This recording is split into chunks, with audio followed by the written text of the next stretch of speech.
Welcome everyone. My name's Kathryn Swinney and I am the Workplace Health Project Coordinator for East Kent. And I'm part of the Kent and Medway Healthy Workplaces program that is delivering this sleep seminar today. Just to give you a bit of housekeeping, we are going to be recording this session. So if you do have any questions but maybe don't want to have your camera on, that's totally fine. You can turn your camera off and we'll answer any questions in the chat.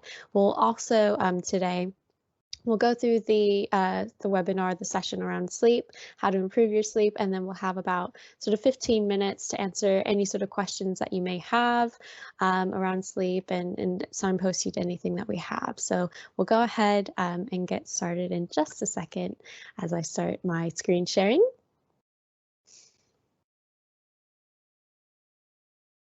So as I mentioned, this webinar is delivered by the Kent and Medway Healthy Workplaces program. And we would love to hear any feedback that you have or any questions that you have. So definitely get in contact with us, but let's get started. Sleep is one of my favorite subjects to talk about. And there's a lot to cover, but this will just be sort of a whistle-stop tour of how sleep can impact our health and our performance, and give some really practical tips and advice to help people who maybe experience different challenges with their sleep and how to improve their sleep. And then as well, what sort of tips and things to consider that organizations can do to help their staff sort of have a better sleep environment if they have night shifts, or just have a better sleep and well-being overall. So let's start with the basics. So we know that sleep is essential. If you've ever done an all-nighter, we know, you know, the feeling that you have the next morning is not great. So we need it, but the amount that we need varies as we age. There's two really key components to sleep. It's the quantity of our sleep, so that's what you'll see in this visual in this guide here, but also the quality of our sleep is really important. So when we think about sort of a sleep, we can see that for most adults, you typically need about 7 to 9 hours of sleep a night. And within that quantity of sleep, the quality of sleep may vary a bit, but we know that we go through different stages of our sleep throughout the night, going through sort of different light stages and deep stages of our sleep. And we don't necessarily know why we do that, but we know that it's important to our health. This is the time, particularly in that deep stage of sleep, when our body's repairing, you know, muscles, tissues, and it's the time when our body can consolidate any memories as well. So it just kind of helps us. I like to think of it like a computer reboot. Think of sleep as sort of that time when we're doing all those system updates. And in terms of sort of sleep and our health, so sleep has drastic implications on our health if we don't get enough. So when I say enough, I mean sort of chronic sleep deprivation, not meeting those guidelines for, you know, more than the odd night, but sort of consistently not getting enough sleep. There's a lot of research that shows that sleep can impact a number of health conditions or make us more at risk for a number of health conditions. So starting with that green side with decreases. So we actually know that lack of sleep, particularly sort of less than 6 hours a night consistently puts us at a decreased life expectancy, a 13% higher mortality risk. It also can lower our immune function, which we know sort of in the climate that we're in is really important. We sort of have decreased cognitive functioning, which just means that our reaction times, we take longer to react to sort of stimulus, or if we're driving, again, that can be really dangerous if our reaction times are slower.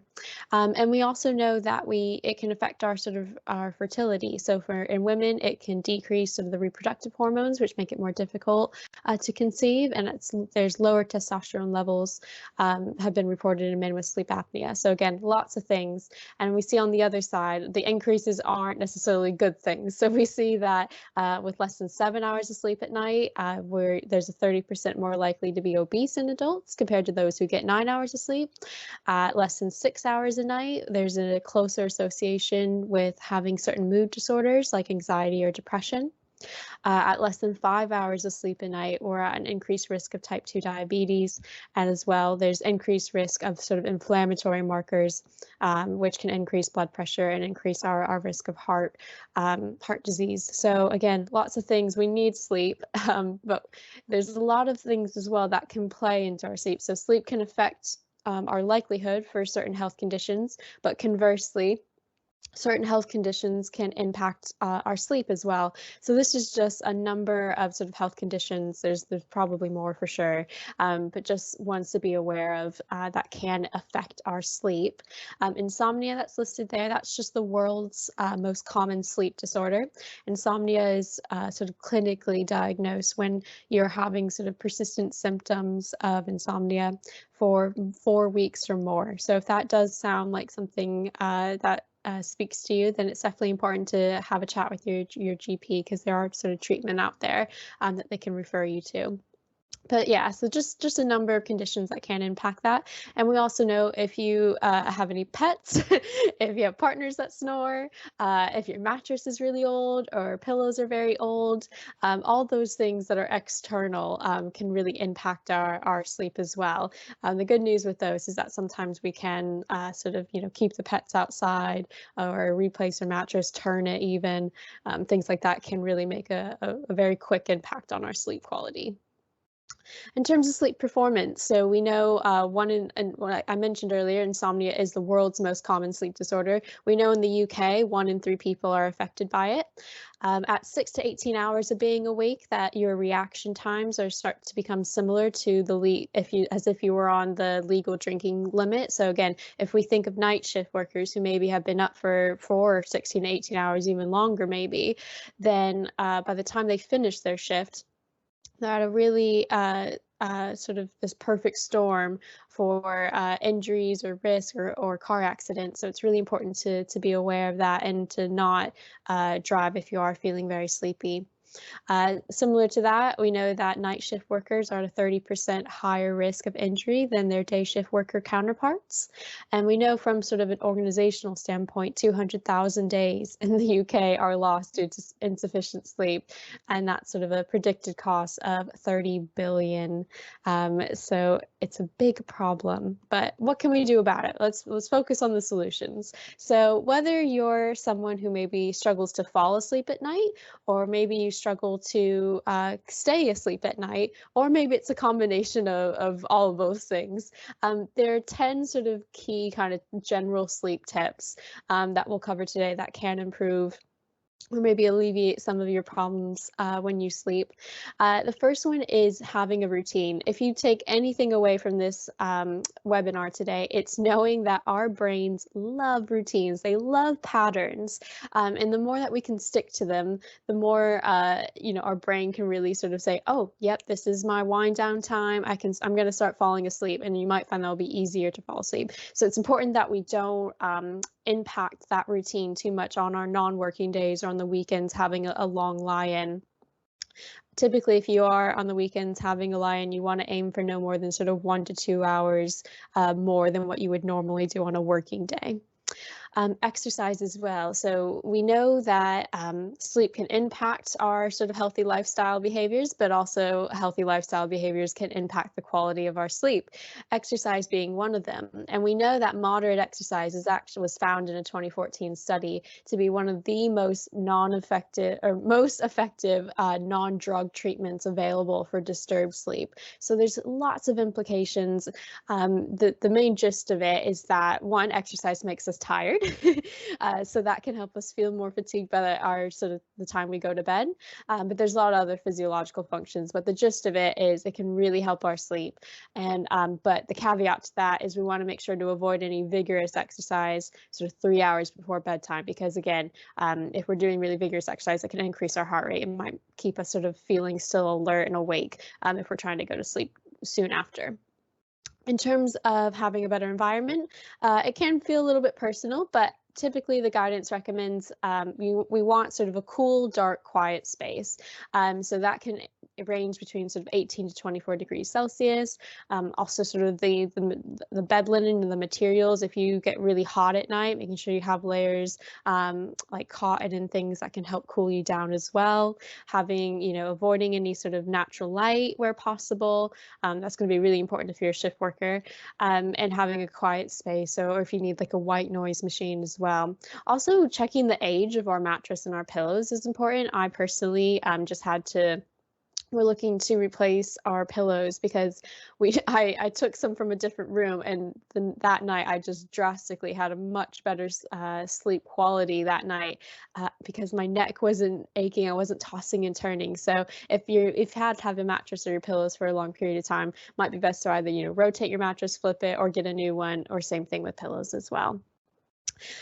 If you sort of fall into that first category of struggling to fall asleep at night, actually getting up out of bed if you are struggling to fall asleep is really important, because again, we want to train the brain to associate the bed with sleep. So we want to avoid, if we're feeling really anxious or worried about something, and also, during the day, we want to avoid working from our bed because we want to associate those rituals and really have that really clear, defined space. That bedtime when I'm in my bed is when I sleep. So do something, get up, do something relaxing, like reading a book, doing maybe like a meditation app, whatever it is that's relaxing to you. And then as you start to feel sleepy again, then return to bed. So again, it's just training the brain.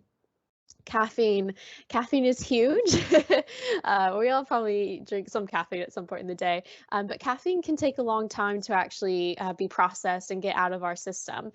So particularly we want to cut down on caffeine as we get towards the evening, because it can take up to sort of 6 hours to sort of fully be processed and wear out of our system as well. So some other tips, food and alcohol. So again, too much of either close to bedtime can disturb our sleep.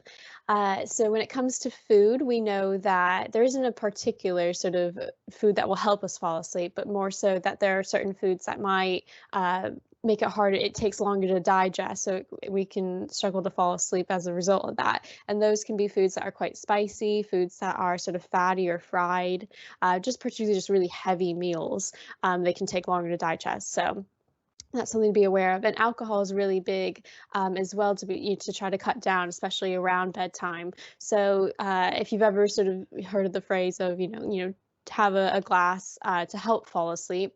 Actually, we know from research that it may help you to fall asleep, but actually it impacts and disrupts the quality of your sleep. So it impacts how that sort of deep sleep stage that we get, and we might not get into that as much if we've consumed alcohol. So it's really important to be aware of that as well. And if you fall under that category of, waking up at night, maybe it's because you have to go to the toilet. If you are, obviously it's really important to stay hydrated, but think about sort of 1 to 2 hours before bedtime. You want to sort of stop sort of, hydrating around that time if you do find that you wake up in the night. So nicotine, so we know that for smokers, they tend to take longer to fall asleep, they wake up more frequently, and they have more sleep disruptions. And that's partially because nicotine is a stimulant to our body, so it keeps us up, increases our heart rate. So if you are a smoker, obviously sort of stop smoking will be sort of the most preferred. But even just, trying sort of e-cigarettes with a lower nicotine amount in them in the evening, just to start to kind of cut down the amount of nicotine that you have in the evening is going to be really impactful. Screens, so that's a very sort of heavy-handed topic, but we know, our worlds revolve around screens a lot. Most of us are sort of working on a laptop or a computer during the day, and then we're spending on our phones in the evening. So it's really important because the light that's emitted from screens can start to disrupt our what's called our circadian system, which is sort of our 24-hour biological clock, which elicits different sort of hormones. If you ever heard of sort of melatonin, you often hear that and you associate that with sleep. We know that screens and the light that they emit can start to disrupt the amount of melatonin that's produced. So if you are on screens for a long time, make sure you're taking breaks, particularly in the evening, making sure we're having that blue light filter. And if we are using our phones at night, making sure it's at least sort of relaxing content. Again, so writing out if you do find that you're having any disturbed sleep, waking up in the night, keeping a sleep diary can be really helpful because we can start to identify maybe any patterns. Or if you fall into that first category of struggling to get to sleep because maybe your mind's racing, it's really hard to switch off at the day. Writing any of those to-dos that you need to do the next day, or writing down any worries for a certain amount of time, 10 minutes, just write them out so it's sort of off your brain and you can kind of try to switch off that way can be really helpful. And again, allowing time to wind down. So that's really important as well. We know, again, it kind of goes back to the first one with brain and patterns. Having a wind down routine gives us that ritual and trains the brain to associate, okay, yes, we're getting to sleep and I'm going to start feeling sleepy. So whether that's having a bath, listening to music, stretching, meditating, whatever it is for you, having that routine is going to be really important. So that's sort of a whistle-stop tour of 10 tips that you can think that will hopefully try to help improve your sleep. What we've got here, if you're thinking, Kathryn, how am I supposed to remember all those? Don't worry. We created a resource that has all of those 10 top tips. So if your organization would like to have that to sort of just disseminate across different news channels in your organization, definitely get in contact with us and we'd be happy to share that with you. I just want to make a caveat about sort of shift work as well. So we know shift workers are more likely to, have trouble sleeping for obvious reasons. Our bodies aren't really built to sort of be awake at night. So there's a lot of things, and we could do a whole sort of session specifically on shift work. But sort of some main tips is if you're prepping for the night shift, trying to keep any sort of that sort of core sleep routine is going to be really helpful, and banking any sleep in the lead up to that shift at least sort of 24 hours before can help with reducing some of the feelings of fatigue. Exercising in the morning as well, it might help encourage us who feel tired to sort of have a nap in the early afternoon before we start the shift, and making sure that we're really well fed and hydrated. Hydration is really important because it helps with recovery as well while we sleep. And then during the night shift, so it's the perfect storm. You are feeling really tired, your body is craving, your brain is craving energy, it needs carbs, it needs glucose. And then nothing's open at night to really get, a hot meal from normally, depending on your circumstance. So we're in this perfect storm of just getting a high calorie, high sugar, high fat foods that we can get at a quick convenience when our body just needs energy, right? So I totally understand, but try to resist that temptation of sort of high sugar, high fat, high calorie foods. And if you have the facilities, trying to keep something that is going to be sort of a high protein to keep you feeling fuller for longer during that night shift. And if you do want a bit of carbs, try to aim for more sort of whole grain options and things like that. Can be helpful in the long run. During your breaks, making sure you have short sort of naps, 15 to 20 minutes. Again, with caffeine, you want to make sure that you're sort of using it in the earlier part of your shift, because by the end of your shift, again, it can take a while to process out of your system, and that's when you're starting, you want to go to sleep. So do be aware of that. Maximize any light exposure and try to take any walks or fresh air to sort of increase that alertness while you're on your shift. And then after your night shift, make sure you have just a light snack about 30 minutes before you fall asleep can help. Resist the urge to use the electronics, because again, we're already sort of fighting against our body's natural system. So we don't want to add more light and make us think it's daytime. Keep it in another room, keep it on do not disturb so it doesn't disrupt your sleep, and then aim for sort of a short 1 to 2 hour nap in the morning after your last shift, just to start to re-establish as many of those normal patterns of routines as possible. In terms of what organizations can do to help their staff have better sleep hygiene, it starts with recognizing the signs of sleep deprivation. So we've got this really, really handy visual here that really just breaks down simply what some of those signs of sleep deprivation can be. There's also lots of causes of sleep deprivation. So from a work standpoint, some of the work-related causes are stemmed around shift patterns, if you are traveling internationally through different time zones, and stress. So we know stress plays a real impact on our sleep, and work-related stress can definitely do the same. So making sure we're doing things to alleviate that is going to be really impactful. And putting that into practice, that might look like, having regular communication with your staff, embedding that sort of open dialogue culture so they feel comfortable sharing if they're feeling really, sluggish and tired that next day.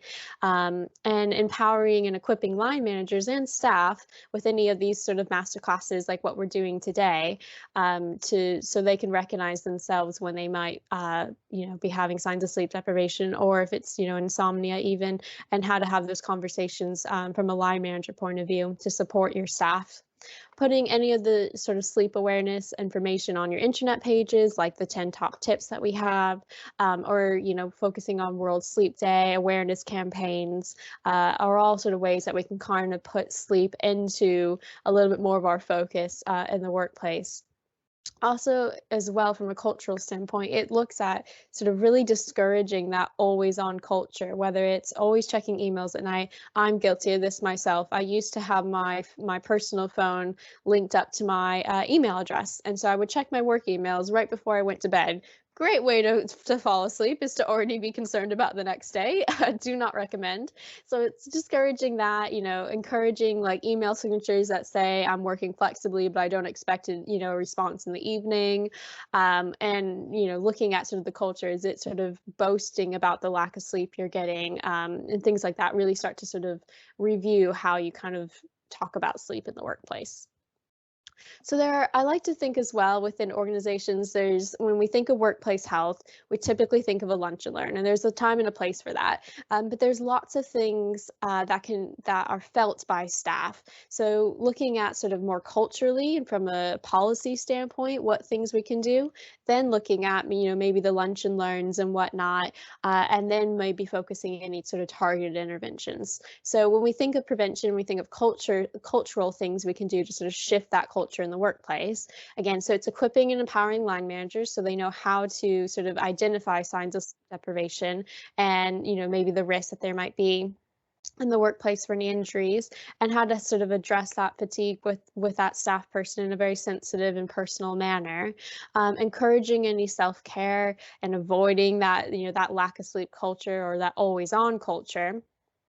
And really reinforcing, I think self-care gets this sort of media rep of, oh, it's sort of a luxury thing, it's a bath bomb, but actually self-care can look like lots of different things, and it's not just sort of this luxury optional thing to do. It's essential to look after ourselves so we can be our best, not only in the work, but in our personal lives as well. Encouraging screen breaks, and having those sort of active walking breaks or stretch breaks so we can still feel alert and reduce that fatigue, and encouraging staff to take full holiday entitlement, because again, it's going to help with our work-life balance. It's not a luxury to be able to take everything that's been entitled to us. It's about looking after our well-being. From a prevention standpoint, we can ensure that our working environments has, a lot of natural light, and we're creating quiet spaces for relaxation and just switching off. That's really going to be important, particularly if you're in sort of a setting where it becomes a multi-purpose room, your staff area, of a lunch area, a storage area. There's people reminding you about other work. Having a truly sort of quiet space for staff just to switch off is really impactful, especially if you're sort of in a night shift setting. Incorporating flex time for employees who are sort of, crossing international time zones, who drive long distances, or suffering from insomnia is really important.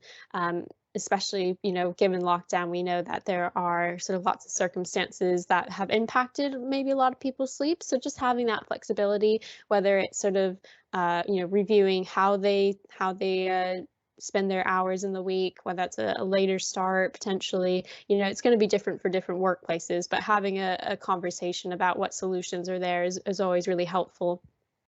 And then considering having a sleep and recovery policy and any procedures around how you're going to support staff if they are too tired to drive after a night shift is really something to consider that's relevant to your workforce.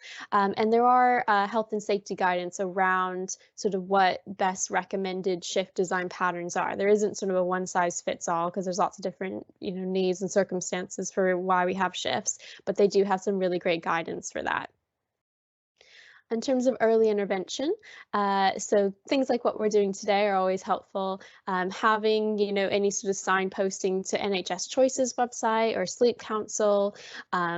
There's lots of different resources, and we've got a whole slide for them as well. But having that sort of in a newsletter form, an intranet, or within kind of embedded sort of as a little mini sort of bullet point within sort of your team meetings, it can be really helpful. Having masterclasses like this, or even for line managers, so they feel more equipped to identify sort of how to support their staff, can be really, really impactful as well. And you can even think wider, raising awareness around it by doing maybe a sleep audit in your workplace, or encouraging individuals to take their own the sleep quiz. It's called an NHS self-assessment. We've attached the link at the end of this session that individuals can do, where they get a sleep score and they get individual personal tips to help improve their sleep as well. In terms of targeted intervention, so again, it can look different for different organizations. Maybe your first point of call would be occupational health or EAP plan if you have it, to get any sort of counseling support if it is more related to sort of stress or worries, or occupational health if it's maybe more sort of an insomnia route. If not, then having sort of a GP referral always is going to be great. Particularly one of the sort of treatments for insomnia that is part of the NICE guidance for NHS includes an app that people can use on their phones called Sleep Station, and it's £95 out of pocket, or it's free with a GP referral. So always, referring to the GP, because as we saw, there's lots of other health conditions that might be sleep deprivation might be a symptom of a different health condition. So, always referring to GPs where possible. But you may find that, particularly with a specific group within your organization, like shift workers, you may want to sort of consider having apps like that Sleep Station or Sleepio or Headspace or Daylight, which is around anxiety and worries. For your staff, or even just reviewing, job redesign to help ease that burden if someone is sort of struggling with insomnia. So lots of things to consider. And there's even more to consider. So if you do want to sort of have a bit more of a deep dive into sort of how you can support your workforce or as an individual, what you can do, we've provided a few more resources there. So we've got the Sleep Business in the Community Employer Toolkit, which has a ton of information. Sleep Station has their own website, which again was that app that the NHS can refer to for insomnia, and they do a great sort of article around how menopause can affect our sleep, because there's lots of sort of hormonal changes, and that can impact our sleep. So there's a really great article there that explains a lot more detail around sort of what to expect if you're perimenopausal or menopausal. Also shift work design, sort of simple leaflets that you can give out, and sleep assessment quiz. So again, lots of information, but if you do have any more questions, we'll go ahead and open it up to our session now, and I'm gonna pass it over to my colleague, Rack. Thank you, Kathryn. That was brilliant. I was just looking at the chat, and I can see Deanne has said this presentation is clearly aimed at HR management. If this was a lunch and learn session aimed at staff, would the presentation be adapted accordingly? So, Kathryn.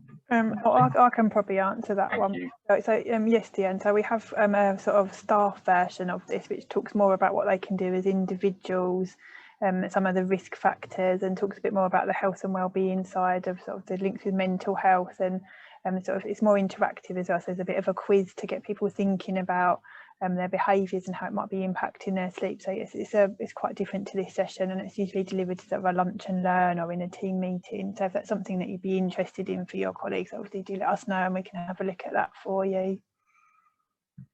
I think that's the only question we've got in the chat. I know I think Deanne also mentioned about snoring partners and cats. So and Kathryn, is there anything you may recommend on that? Oh, you're on mute.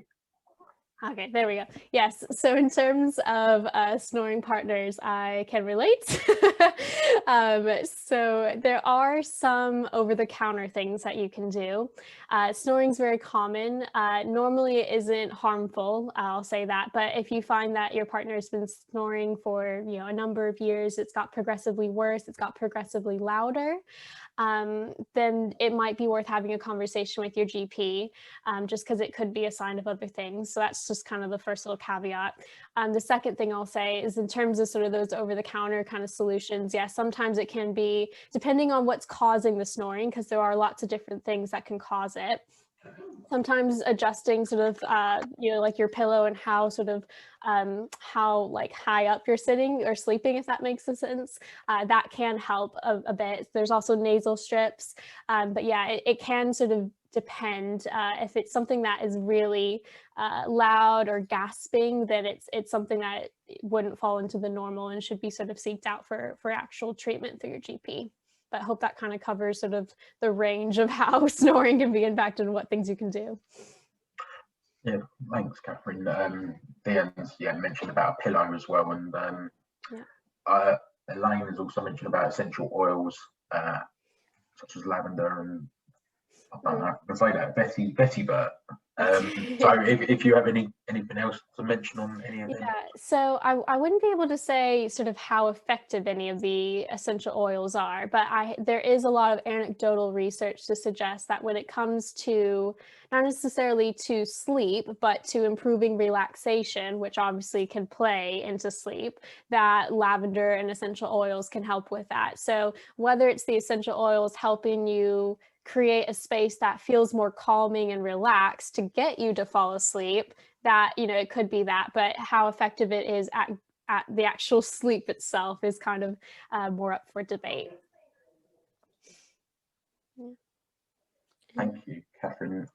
Yep. I haven't got any other questions in the chat. I was just actually wondering about hot drinks in general in an evening, because I have decaf, coffee or tea.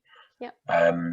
How does hot drinks potentially impact sleep?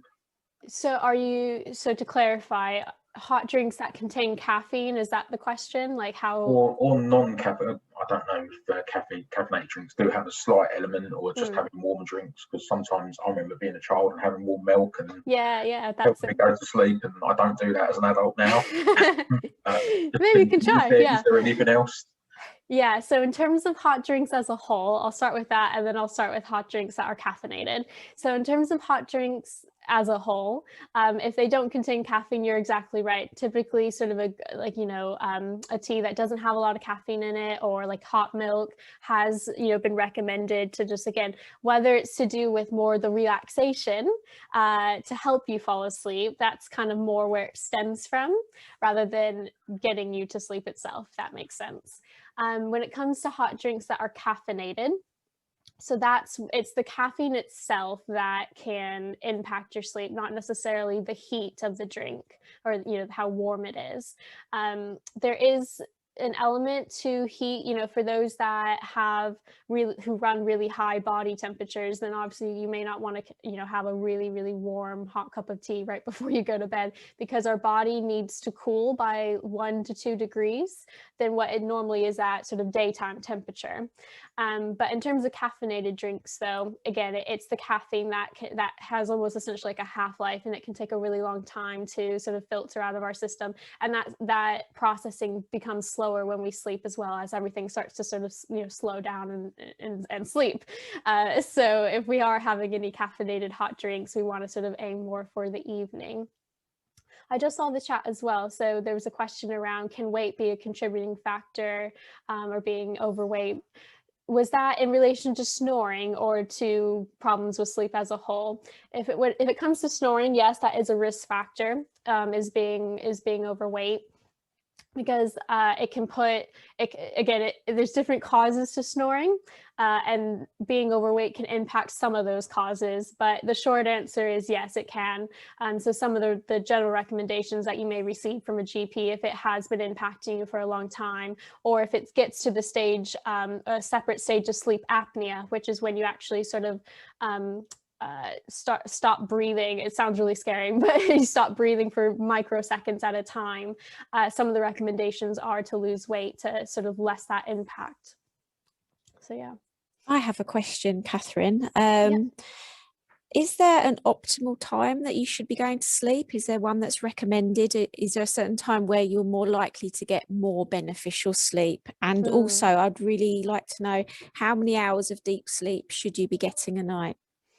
Really good question. So I'll start with, do you mind repeating the first question? I started to focus on the second, but I think an optimal time for going to bed, because I'm always tired regardless of what time I go to sleep. And I just thought, if you get into routine and maybe make sure you go to bed at 9, you know, is that better for me? Yeah, that's a great question. So if we think back to that sort of first slide where it had the different age ranges and the sleep guidelines, there's those two critical components. So it's the quantity, like you're saying, should I get 8 hours, 9 hours of sleep a night, and the quality. So what you may be describing, there isn't a set time of adults should be going to bed at this time. You can kind of do the math of, if you have to wake up at a certain time and you want to get 7 to 9 hours of sleep, you kind of reverse, you do the math and you can figure out when to sleep. But there isn't a specific time. We know, though, that at around 4 a.m., that's kind of at the peak of when we're most sleepy. So we know that we should definitely be sleeping, you know, at that point, and ideally be at the halfway point of our sleep around 4 a.m. So again, it kind of indicates and implies that, you know, typically when most people would fall asleep, 10, 11, if you're it depends on when you're waking up, that sort of thing. But there isn't a particular time that you should be falling asleep. It's more around based on your own schedule, and ideally still getting those 7 to 9 hours of sleep. When it comes to how much deep sleep you should be receiving, so what you described is, it seems like no matter what time of day you're falling asleep, you don't wake up feeling necessarily refreshed, or, you know, and that really talks about the quality of sleep, which is related to the amount of deep sleep that we're getting and at what sort of phase of our sleep stage that we're waking up in. So typically when we think of, if you ever heard of the REM cycle, so that dictates, that sort of describes the different stages of our sleep. So when it comes to deep sleep, we typically go through that REM cycle 2 to 3 times a night. And it can vary by lots of different factors. So sometimes we want it to, and the length of that REM cycle can vary slightly, but it's quite a few hours. So typically if we're aiming for 7 to 9 hours of sleep at night, you're typically going to get through that deep stage 2 to 3-ish times a night. When it comes to waking up, though, there are sort of apps that you can do where, instead of just relying on a definitive time to wake yourself up with your phone alarm, there are apps where it will sort of recommend, okay, if you're falling asleep at night at this time, it can predict at what point of time you'll probably be in the best stage of your sleep to wake up to, so you don't feel so groggy. So there are things like that you can try in terms of improving the quality of sleep. Thank you, Kathryn. That's great. Yeah, no problem. So I'm just checking the chat now. There's no more. Cool.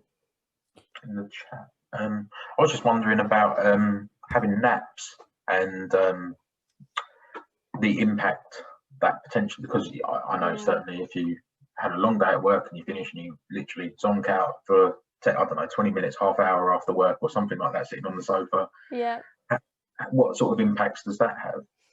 That's another great question. Yeah. So naps can be helpful, particularly for workers, for shift workers who have a, varied routine. As we saw, they're quite critical at times.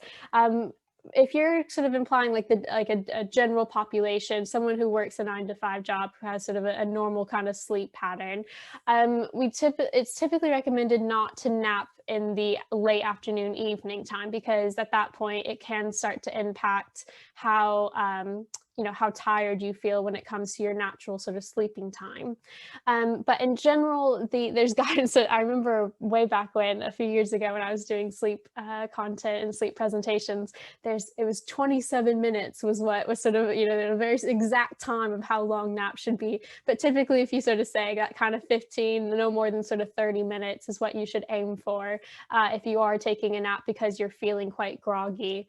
And ideally don't nap sort of in the late afternoon, evening time, because that can disturb your sleep and make, you know, you may not feel as tired. So that's kind of the general rule of thumb around naps. Thanks, Kathryn. I think, sorry, there is another question there, which one thing that I've never been keen on or never been pushed towards is sleeping tablets. And I've always, in my brain, I've always just had a negative sort of stigma towards them. But what can you recommend on that?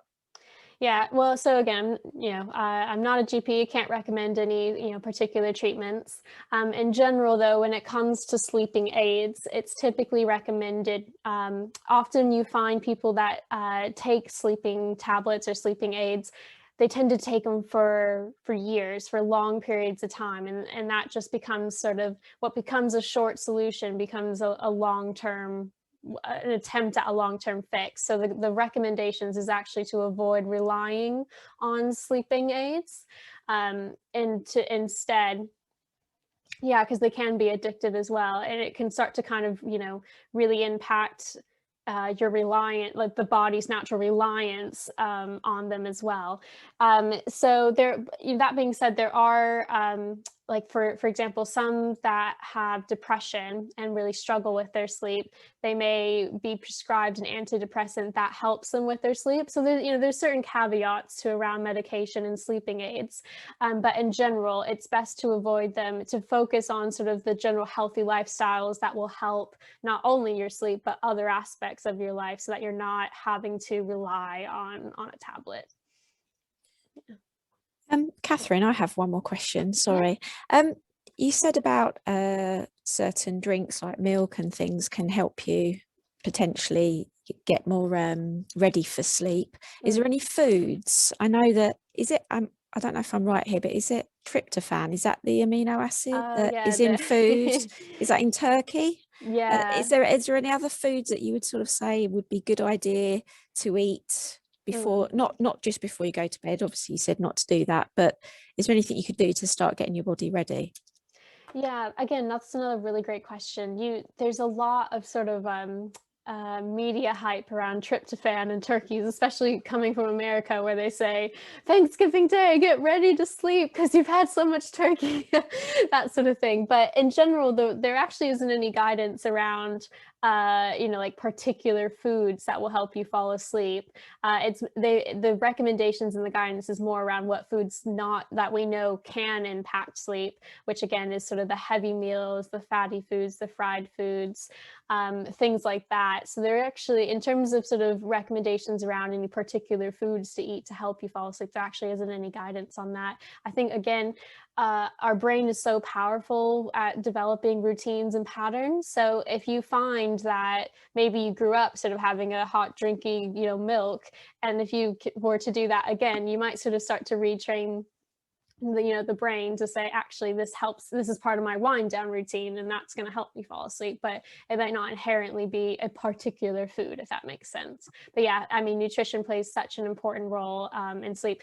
As I hope at this point with the seminar, you can see just how sleep can impact our health conditions and our health as a whole, but also how all the other lifestyle factors and health conditions play a role on sleep itself. So there's such a close connection, about how one will help the other and vice versa. So in general, any having an active lifestyle, having, good nutrient dense diet, all these, managing your stress, all these things impact our sleep, and then conversely, sleep will impact those as well.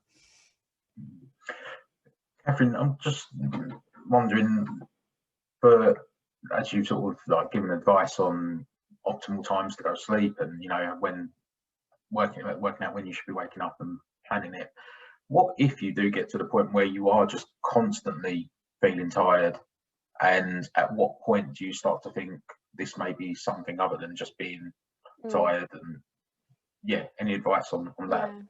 Yeah, so there's a lot of, the very beginning of the slide around sleep and performance, there's the stat that 1 in 3 people in the UK will suffer insomnia at some point. So it is really common. Insomnia is the criteria to be diagnosed with insomnia is if you have sort of persistent symptoms that last longer than 4 weeks. So in general, that's, if you're thinking about a rule of thumb, if you're finding that, you're struggling to sleep and it's been, at that sort of 4 week or longer mark, at that point, definitely sort of look to sort of speak with your GP or, look at, if you have occupational health service, things like that. But that's sort of, again, that general rule of thumb. I'm just seeing from the comments as well, any advice, it went away from me. Any advice for tinnitus sufferers whose problems is more noticeable in quiet environments? Ooh, very good question.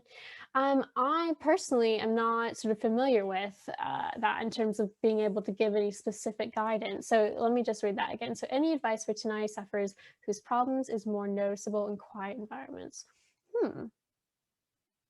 I'm gonna have to get back to you on that, Stuart, because I'm not as familiar with if there's any sort of, guidance around that.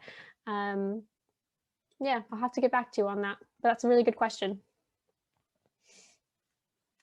Any others? I'm really enjoying just having conversations around this.